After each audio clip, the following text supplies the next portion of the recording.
Hello student, this is your math class. Arithmetic progressions के हम लोगों ने nth टर्म का फॉर्मूला और सम ऑफ n टर्म सीखा था इन लास्ट लेक्चर। तो what is the formula to find nth term of an AP? nth term of an AP generally denote करते हैं an या tn से। The formula to find nth term is a plus n minus 1 into d and sum of n terms of AP. Sum n term से Sn से denote करते हैं। It is n by 2 2a plus n minus 1 into d। ठीक है, ये भी ठीक है। अगर हमें लास्ट टर्म पता है तो हम ये भी यूज कर सकते हैं, n by 2 a plus l where l is the last term।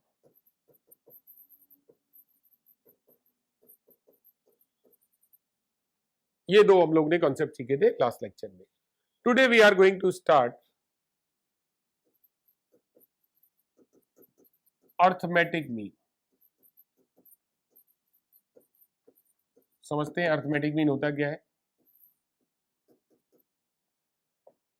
Late A B C be three terms in AP. Three terms in AP. ABC तीन ही टर्म है, एपी में है। कौन सी सीक्वेंस फॉर्म कर रहे हैं? एपी फॉर्म कर रहे हैं, एबीसी। द मिडिल टर्म जो होगा वो फर्स्ट और लास्ट का, फर्स्ट और थर्ड का अर्थमेटिक मीन कहलाता है। Middle term B is called arithmetic mean को इन शॉर्ट हम एएम से शो करेंगे। Arithmetic mean between A and C. First और थर्ड टर्म का अर्थमेटिक मीन होता है मिडिल टर्म बी। अच्छा, ये एपी में है। देखिए, अब डायरेक्ट भी अर्थमेटिक मीन निकाल सकते हैं, नो नीड कि हमें तीनों टर्म पता हो। दो टर्म पता है, ए और सी पता है, तो बी की वैल्यू कैलकुलेट कर सकते हैं। कैसे? देखिए, since A B C are an AP, तीन ही टर्म लिए हैं। अगर ये एपी में है, एपी के लिए कंडीशन क्या है? जो डिफरेंस सेकंड और फर्स्ट टर्म का है, सेम डिफरेंस थर्ड और सेकंड टर्म का होना चाहिए। तो जो डिफरेंस ए बी और ए का है मींस बी माइनस ए, सेम डिफरेंस सी और बी का होना चाहिए, सी माइनस बी। ऐसे भी लिख सकते हैं, या फिर माइनस बी को ट्रांसपोज कीजिए, माइनस ए को ट्रांसपोज कीजिए, two B equal to A plus C. तो ये कंडीशन हो गई तीन टर्म एबीसी का एपी में होने के लिए। Twice of the middle term is sum of first and third term, to B equal to A plus C. This is the condition ABC are in AP. ABC are in AP. और अगर हमें arithmetic mean B को कहा है, to be नहीं कहा है, arithmetic mean ABC का, ए और सी का अर्थमेटिक मीन बी को कहा है, तो बी की वैल्यू को कैलकुलेट करना चाहें तो B is A plus C by two. तो arithmetic mean of A and C is A plus C by two. Middle term हम अपने से बता सकते हैं अगर फर्स्ट और थर्ड टर्म पता है, एंड इट इज यूनिक। ऐसा नहीं कि दो टर्म के बीच में बहुत सारे अर्थमेटिक मीन, बहुत सारे हो सकते हैं। अगर एक अर्थमेटिक मीन चाहिए तो वो यूनिक होगा। तो single arithmetic mean between A and B, ये तो ए और सी के बीच लिया। अगर इन जनरल अगर हमें कहा है सिंगल अर्थमेटिक मीन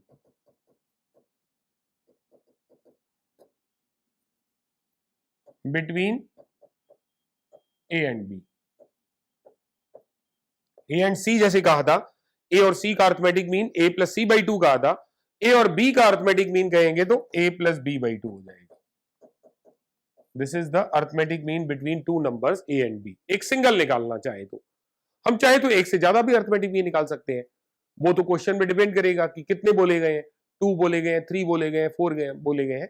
तो एक in general an arithmetic mean between two numbers, an arithmetic mean between two given numbers. तो let the two given numbers, हमने ए और बी खुद से कह दिए, इनके बीच हमें एन अर्थमेटिक मीन चाहिए। एन की वैल्यू क्वेश्चन में डिपेंड करेगी कितने बोले गए हैं। Let A and B be two given numbers. अब इनके बीच हमें एन अर्थमेटिक मीन इंसर्ट करनी है। सिर्फ और सिर्फ ए और बी हमें पता है, और कितने अर्थमेटिक मीन निकालने हैं वो बोला जाएगा।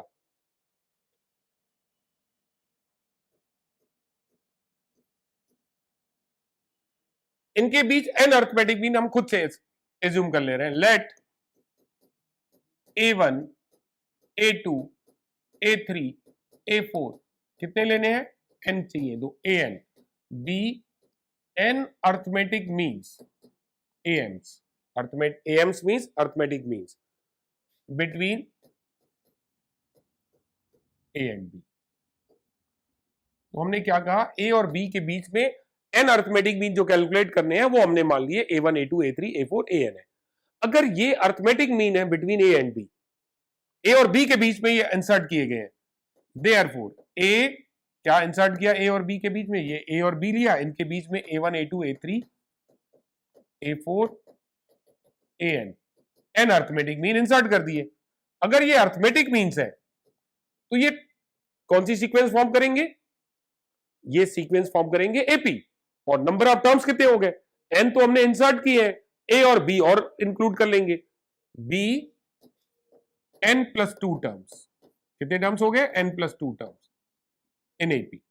अगर अर्थमेटिक मीन है तो एपी फॉर्म करेंगे, ज्योमेट्रिक मीन्स होंगे तो जीपी फॉर्म करेंगे, हार्मोनिक मीन्स होंगे तो एचपी फॉर्म करेंगे। तो A1 A2 A3 A4 an a और b के बीच हमने n अर्थमेटिक मीन अगर इंसर्ट कर दिए तो ये टोटल n प्लस 2 टर्म्स हो गए एपी में। तो यहां पे हमें क्या पता है? n पता होगा, क्वेश्चन में मेंशन होगा कि 7 अर्थमेटिक मीन इंसर्ट कीजिए या 10 अर्थमेटिक मीन, तो n की वैल्यू पता होगी, a और b पता होगा। b की पोजीशन b की पोजीशन क्या है? It is n plus second term. जो nth टर्म का फॉर्मूला होता है, यहां पे n की जगह आप क्या रखेंगे? n प्लस 2 रखेंगे। तो जैसे n प्लस 2th टर्म क्या लिखेंगे? nth टर्म होता है a plus n minus 1d। तो n प्लस 2th टर्म क्या हो जाएगा? a plus n plus 2 minus 1d। d unknown है, यहां पे कॉमन डिफरेंस इस एपी का है, क्या होगा वो हमें नहीं पता। हाँ ये पता है n plus second term is b and a की वैल्यू पता है, तो n प्लस 2 माइनस 1 ये बन गया n प्लस 1 इंटू डी।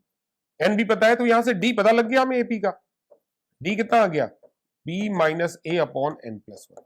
तो ये फॉर्मूला आ गया टू फाइंड d। d क्या है? Common difference. इन अर्थमेटिक मीन फॉर्म कर रहे हैं ना, अगर अर्थमेटिक मीन्स इंसर्ट किए तो ये अर्थमेटिक प्रोग्रेशन फॉर्म करेंगे, उस अर्थमेटिक प्रोग्रेशन का d या कॉमन डिफरेंस आ गया b minus a upon n plus 1। इसको याद भी कर सकते हैं आप, लर्न दिस। अगर इंसर्ट कर रहे हैं दो a और b के बीच में n अर्थमेटिक मीन्स, तो जो AP बन रही है उसका कॉमन डिफरेंस है b minus a upon n plus 1। d पता लग गया, तो बताइए A1 जो कि फर्स्ट अर्थमेटिक मीन है, it is second term of AP। A1 क्या है? First AM stand for arithmetic mean, which is second term of AP। तो ये बन जाएगा a प्लस डी की वैल्यू जो आपने यहां निकाली है वो यहां पुट कर दीजिए। अभी हम रिप्लेस कर रहे हैं, डी की वैल्यू क्या प्लेस करेंगे? b minus a upon n plus 1। D पता हो गया, दैट्स वाई A1 भी पता हो गया। A2 क्या है? Second AM, second arithmetic mean, third term है तो सेकेंड मीन सेकेंड है, बट सीक्वेंस में तीसरा टर्म होगा, थर्ड टर्म के लिए क्या फॉर्मूला है? a plus 2d। डी की वैल्यू प्लेस कर दीजिए। Similarly A3 A4 and A5, इस तरह से हम सारे अर्थमेटिक मीन कैलकुलेट कर सकते हैं। थर्ड मीन या फोर्थ टर्म, तो फोर्थ टर्म के लिए a प्लस 3d, डी की वैल्यू प्लेस कर देंगे, ये थर्ड मीन आ जाएगा। Similarly fourth, fifth, six and nth mean हम कैलकुलेट कर सकते हैं। तो ये हो गए how to find n arithmetic mean between two given numbers. ये आ गया concept to find the n arithmetic mean between two given numbers.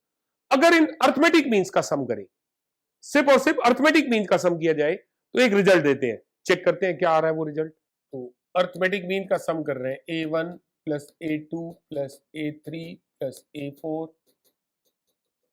AN। A1 क्या आया था? A plus D, A2 A plus 2d, A3 A plus 3d, A4 A plus 4d। इसी sequence में अगर हम an लिखना चाहें तो क्या लिखेंगे, nth arithmetic mean is, nth arithmetic mean है तो a plus n minus one D, ये नहीं लिख देंगे क्योंकि n प्लस वन टर्म है, तो ये a प्लस एन डी बनेगा।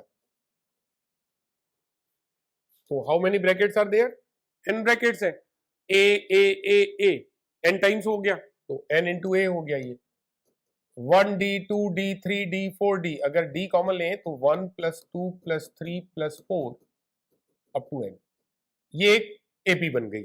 1 2 3 4 एपी है, एपी का कॉमन डिफरेंस 1 है एंड नंबर ऑफ टर्म्स भी n है। तो हम लोग सम के लिए कौन सा फॉर्मूला अप्लाई करें, अगर लास्ट टर्म पता होता है तो n by two A plus n, ये भी अप्लाई कर लीजिए चाहे ये अप्लाई कर लीजिए, but this one is easy, इससे कैलकुलेशन कम आ रही है, दोनों ही यूज कर सकते हैं, बट इसमें हमें n की वैल्यू n हो गई, a 1 हो गया, l n हो गया, इजिली हम सम लिख सकते हैं इसका, n into A plus D into क्या आ गया, n by two, n is n, a plus l, तो ये आ गया हमारे पास sum of n arithmetic means.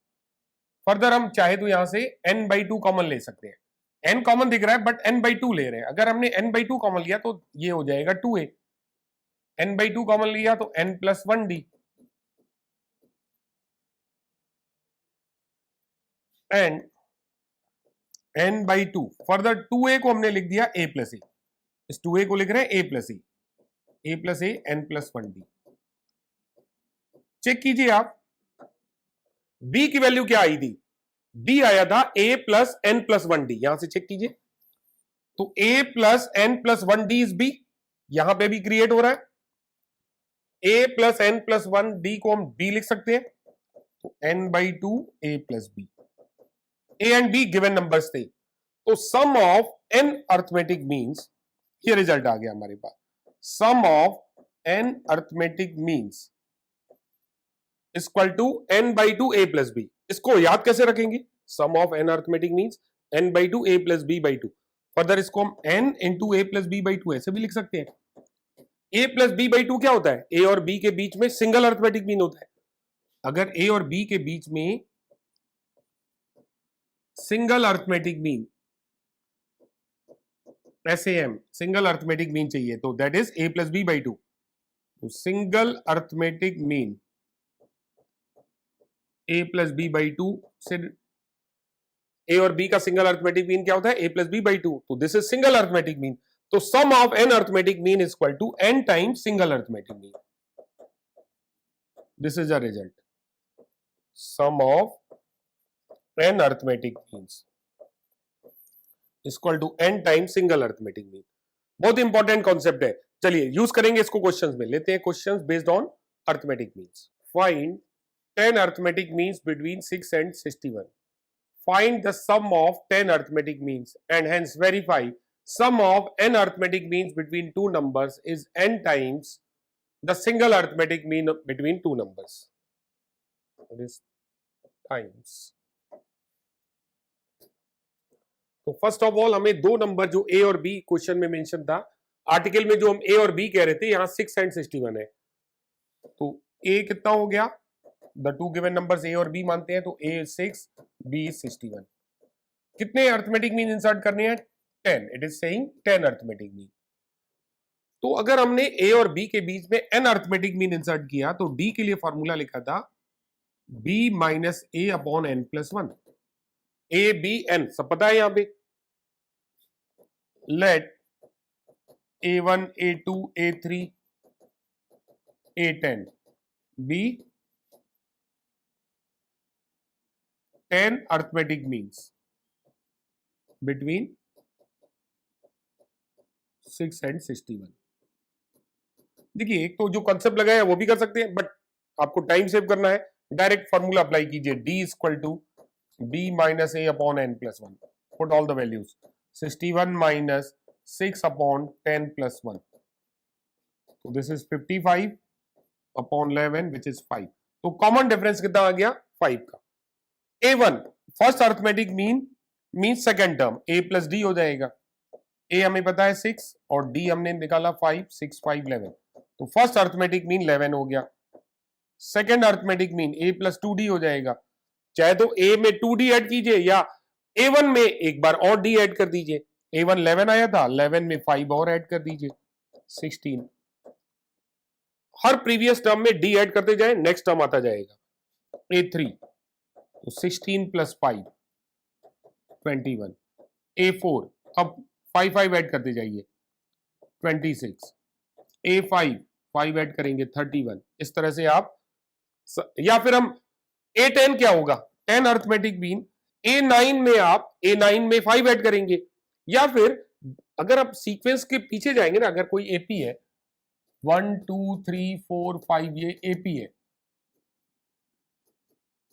तो 1 का कॉमन डिफरेंस है। अगर नेक्स्ट टर्म के लिए 1 ऐड कर रहे हैं तो प्रीवियस टर्म के लिए 1 सबट्रैक्ट हो रहा होगा। तो अगर हमें लास्ट टर्म हमें पता है 61 है, तो उसका प्रीवियस टर्म कैसे आएगा, कॉमन डिफरेंस सबट्रैक्ट करके आएगा। तो A10 क्या हो जाएगा, 61 माइनस 5, कॉमन डिफरेंस 5 आया था, विच इज 56। सिमिलरली A9 फिर से इससे 5 माइनस कर दीजिए 51 एंड सो ऑन। तो ये हमारे पास इस तरह से सारे अर्थमेटिक मीन आ गए। क्या आ रहे, very first one is 11, next 16, 21, 31, 21, 26, 31, 36, 41, इस तरह से आते चले जाएंगे, एंड लास्ट वन इज 56। ये आ गया हमारे पास 10 अर्थमेटिक मीन। पहला पार्ट हो गया। हमें सारे अर्थमेटिक मीन चाहिए थे, 10 arithmetic mean between 6 and 61। And second part में कह रहे हैं इनका सम फाइंड कीजिए। उसके बाद जो हम लोग ने रिजल्ट लिखा उसको वेरीफाई करना है। Sum of n arithmetic mean is equal to n time single arithmetic mean, उसको वेरीफाई भी करना है। तो हमें first of all A1 A2 A3 कितने अर्थमेटिक मीन निकाले हैं, 10। इनका सम फाइंड करना है। A1 कितना आया, 11। A2 कितना आया, 16, 21। इस तरीके से लास्ट क्या आया था, लास्ट आया हमारे पास 56। कितने टर्म्स है, देखिए AP तो बन रही है।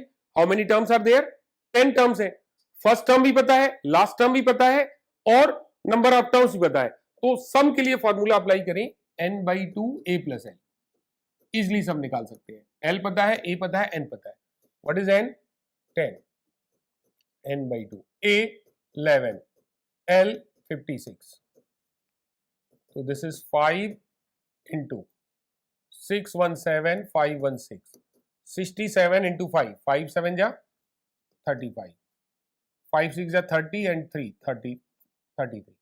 तो अर्थमेटिक मीन का सम क्या आ गया, 335। ये था सेकेंड पार्ट। और थर्ड पार्ट कह रहा है कि वेरीफाई कीजिए n अर्थमेटिक मीन का सम सिंगल अर्थमेटिक मीन के n टाइम्स के इक्वल होता है। तो यहां पे n कितना हो गया, 10। सम ऑफ 10 अर्थमेटिक मीन्स कितना आया हमारे पास, 335। उसके बाद सिंगल अर्थमेटिक मीन कैलकुलेट कर रहे हैं बिटवीन कौन से दो नंबर गिवन है हमें, 6 and 61। Single arithmetic mean a + b/2 होता है, 6 + 61/2, 67/2, तो 33.5 आ गया। n टाइम्स करिए इसका, means 10 times of single arithmetic mean, 33.5 into 10, 335 ये भी आ गया। देखिए ये भी 335 था। हेंस कह सकते हैं हम sum of n arithmetic means equal to n times single arithmetic mean. Verify. I hope आपको कंसेप्ट समझ में आया। अब सिर्फ और सिर्फ अगर हमें n अर्थमेटिक मीन का सम बोला है तो ऑलवेज हमें अर्थमेटिक मीन निकाल करके सम करें ऐसा जरूरी नहीं है। सिंगल अर्थमेटिक मीन कैलकुलेट कीजिए और उसका n टाइम्स कर दीजिए। चलिए इस पे भी लेते हैं question. Next question, find the sum of 101 arithmetic means between 1 and 99। तो 1 और 99 के बीच में 101 अर्थमेटिक मीन इंसर्ट करके उनका सम करना है। तो ऐसा तो कंपलसरी है नहीं कि हम एक एक करके सारे अर्थमेटिक मीन निकालें फिर सम करें। हमारे पास कॉन्सेप्ट है। तो क्या है concept, sum of 101 AMs between कौन से दो नंबर है 1 and 99, क्या हो जाएगा? कॉन्सेप्ट क्या कहता है?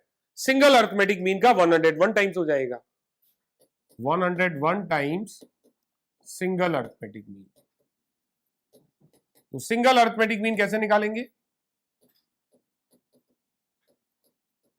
1 and 99 का a प्लस बी बाई 2 से 101 into a plus B by 2, 1 plus 99 by 2, 100 by 2 55, 101 into 50, 99 100 by 2 50, तो 5 1 जा 5 0, 5 1 जा 5 0, तो 5050।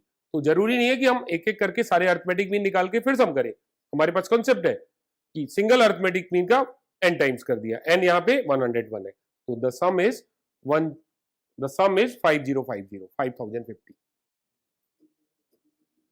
Some important points regarding AP, very important है ये, इसको मार्क कर लीजिए, very very important.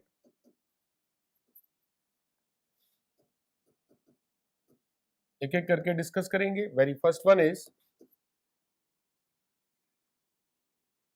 3 terms in AP अगर हमें कंसीडर करने हैं तो कैसे कंसीडर करेंगे? If we have to take 3 terms in AP, तो a minus D, first term a ना लेकर के हम a माइनस डी लेंगे, सेकेंड टर्म मिडिल टर्म को a कहेंगे और थर्ड टर्म को a प्लस डी। इसका एडवांटेज क्या है क्वेश्चन में डिस्कस करेंगे। If we have to take 3 terms, अगर 5 टर्म्स लेने हैं, 5 टर्म्स इन एपी, तो क्या लेंगे आप? a minus 2d, first term क्या लेंगे? a minus 2d, second term a minus D, third a, fourth a plus D and fifth हो जाएगा a प्लस 2d। ये 5 टर्म्स हो गए, ये 3 था, ये 5। अगर 4 बोले, 4 के लिए ध्यान दीजिएगा, 4 टर्म्स इन एपी कंसीडर करने हैं, तो ये था 3 terms a minus D, a plus D, 5 terms में a minus 2d, a minus D, a plus D, a plus 2d। 4 terms के लिए ध्यान देना है, a माइनस 3d, क्या कंसीडर कर रहे हैं? First term a minus 3d। Next a minus D नहीं करेंगे, नेक्स्ट a माइनस 2d नहीं करेंगे, a माइनस डी करेंगे। यहां देखिए d ऐड करने से नेक्स्ट टर्म आ रहा है ना, d ऐड किया ये आ गया, फिर d ऐड किया ये आ गया, इसमें d ऐड करेंगे ये आएगा, d ऐड करेंगे ये आएगा। यहां d नहीं ऐड कर रहे हैं, क्या ऐड हो रहा होगा कि a माइनस डी आए? 2d, तो फिर से 2d ऐड करेंगे तो a प्लस डी हो जाएगा, फिर से 2d ऐड करेंगे तो a प्लस 3d हो जाएगा। तो यहां का कॉमन डिफरेंस क्या आ रहा था? d, यहां पे भी कॉमन डिफरेंस d, बट यहां पे कॉमन डिफरेंस 2d का है, ध्यान दीजिएगा। जब 4 टर्म लेना है तो कॉमन डिफरेंस हमने 2d रखा है। सिमिलरली अगर 6 टर्म है, नंबर ऑफ टर्म्स इवन होंगे तो कॉमन डिफरेंस 2d का रखिएगा, नंबर ऑफ टर्म्स अगर ऑड होंगे तो कॉमन डिफरेंस d का रखिएगा। If we have to take 6 term, तो एक इधर बढ़ा दीजिए, एक इधर बढ़ा दीजिए, कॉमन डिफरेंस 2d के साथ। 2d अगर लेंगे कॉमन डिफरेंस तो प्रीवियस टर्म क्या रहा होगा? a माइनस 5d रहा होगा, a minus 3d, a minus D, a plus D, a plus 3d, और एक लास्ट में और बढ़ा देंगे 2d कॉमन डिफरेंस के साथ, तो a प्लस 5d। तो ये 6 टर्म्स हो गए। तो ये था वेरी फर्स्ट कॉन्सेप्ट, इस पे बेस्ड एक क्वेश्चन देख लेते हैं हम लोग। Next question based on the previous concept, जो हमारा कॉन्सेप्ट था उस पे बेस्ड क्वेश्चन है। The sum of the 3 numbers in AP is 27 and sum of their square is 293, find the 3 numbers। तो 3 नंबर्स हैं, ओनली 3 नंबर्स किसमें है? एपी में है, उनका सम है 27 और उन्हीं के स्क्वायर का सम है 293। हमें वो तीनों नंबर फाइंड करने हैं। तो 3 ही नंबर है, अभी हम लोग ने डिस्कस किया, if we have to take 3 numbers in AP, तो क्या लेना होगा हमें? Let 3 numbers in AP be, 3 numbers कैसे लेते हैं? a minus D, a and a plus D. अच्छा, इसका एडवांटेज तब है इस तरह से सेलेक्ट करने का जब नंबर्स का सम दिया हो, एपी के केस में सम दिया हो तभी एडवांटेज है, अदरवाइज आप अगर सम नहीं दिया है तो A plus D, A plus 2d भी ले सकते हैं, बट अगर सम दिया है तो इस कॉन्सेप्ट से कंपैरेटिवली इसमें कैलकुलेशन बहुत कम होगी। तो फर्स्ट ऑफ ऑल हमें सम दिया है, first we will use sum of 3 numbers. कितना गिवन है 27। 3 नंबर्स हमने लिए हैं, ए माइनस डी, सेकेंड है ए और थर्ड है ए प्लस डी। देखिए इसका एडवांटेज, अब डी से डी कैंसिल हो गया, 2 वेरिएबल थे, एक वेरिएबल की वैल्यू तुरंत आ गई हमारे पास, a plus A plus A, 3a is 27, a is 9। अच्छा a 9 जनरली स्टूडेंट मिस्टेक कर देते हैं, a फर्स्ट टर्म मानते हैं तो सीक्वेंस का फर्स्ट टर्म उन्होंने कह दिया 9 है, बट a फर्स्ट टर्म नहीं है। अगर हमने 3 numbers a minus D, a और a प्लस डी लिए हैं तो 9 is the middle number, a middle number हुआ तो मिडिल नंबर 9 आ गया। और दूसरी कंडीशन गिवन क्या है, इन्हीं नंबर्स के स्क्वायर का सम 293 है। तो नंबर्स क्या है हमारे पास, a माइनस डी पहला, इनके स्क्वायर का सम, सेकंड का स्क्वायर, थर्ड का स्क्वायर का सम है 293। a की वैल्यू पता है 9 minus D whole square, 9 square 9 plus D whole square. तो इस 9 स्क्वायर 81 को सब उधर लाके ट्रांसपोज करके माइनस कर दीजिए और ये 2 होल स्क्वायर एक्सपेंड कर दीजिए, दिस इज 293। तो 9 माइनस डी का whole square 81 plus D square minus 18d। इस 81 को तो ट्रांसपोज कर रहे हैं, 81 plus D square plus 18d। एक और एडवांटेज देखिए, minus 18d plus 18d cancel हो गया, 81 को ट्रांसपोज करके सब्ट्रैक्ट कर दिया, 293 माइनस 81। ये दो 81 भी उधर ही ट्रांसपोज हो रहे हैं, तो D square 2d square minus equal to 293, 81 81 81, 3 times 81 subtract हो रहा है, 3 1 जा 3, 3 8 जा 24, क्या आ गया डिफरेंस 0 50, 2d स्क्वायर इज 50, तो d स्क्वायर इज 25। अच्छा d स्क्वायर 25 है तो d 5 होगा, ये तो सही है, लेकिन खाली d 5 है ये गलत हो जाएगा, d में भी प्लस माइनस 5। देखिए यहां तो कोई इस अगर 3 नंबर पूछा है तो d 5 लीजिए, d माइनस 5 लीजिए, you will get same number. लेकिन एक और एग्जांपल करेंगे जिसमें इस क्वेश्चन को आगे प्रोड्यूस कर देंगे तो फिर आप d 5 लेंगे तो गलत हो जाएगा। यहां कोई फर्क नहीं पड़ेगा, अगर नंबर पूछा है d 5 से भी वही नंबर आएंगे और d माइनस 5 से भी वही नंबर आएंगे। चेक कर लेते हैं, d हमने 5 ले लिया, a हमने कैलकुलेट किया 9, तो नंबर्स हमारे क्या थे, a minus D, a plus D, ये नंबर थे, a 9 और d 5 पुट कीजिए, तो 9 माइनस 5 4, a 9 प्लस 5 14, तो 3 नंबर क्या आ गया 4 9 14। कब, जब हमने d 5 लिया। दूसरा केस d माइनस 5 लीजिए, a अभी भी 9 है, तो फर्स्ट नंबर क्या था a minus D, second number a, third a plus D. अब ध्यान दीजिए d is minus 5, 9 minus of minus 5 तो प्लस 5 हो जाएगा, यानी जो यहां 14 थर्ड नंबर आया था वो फर्स्ट नंबर आ गया, a तो अभी भी 9 है और a प्लस डी 9 और दिस इज माइनस 5, 9 माइनस 5 4 हो गया, तो ऑर्डर अलग आ गई, 4 9 14 आ गए, यहां पे रिवर्स ऑर्डर में आ रहा है 14 9 4, तो नंबर तो वही है ना। तो अगर सिर्फ 3 नंबर पूछा है तो नो नीड कि हम दोनों केस कंसीडर करें, d5 या d माइनस 5। हाँ, अगर आगे क्वेश्चन और बढ़ता कि हमें n टर्म निकालना, nth टर्म चाहिए, तो ध्यान दीजिएगा अगर nth टर्म पूछा होता तो इस सीक्वेंस में nth टर्म अलग आता और इस सीक्वेंस में nth टर्म अलग आता, तो उस केस में आपको दोनों ही केस कंसीडर करने होंगे, d5 एंड d माइनस 5। तो नेक्स्ट लेक्चर में हम इसमें भी बेस्ट क्वेश्चन लेंगे कि अगर सीक्वेंस का हमें सम चाहिए तो हमें दोनों केस कंसीडर करने होंगे। मिलेंगे फिर नेक्स्ट क्लास में, till then bye bye, take care.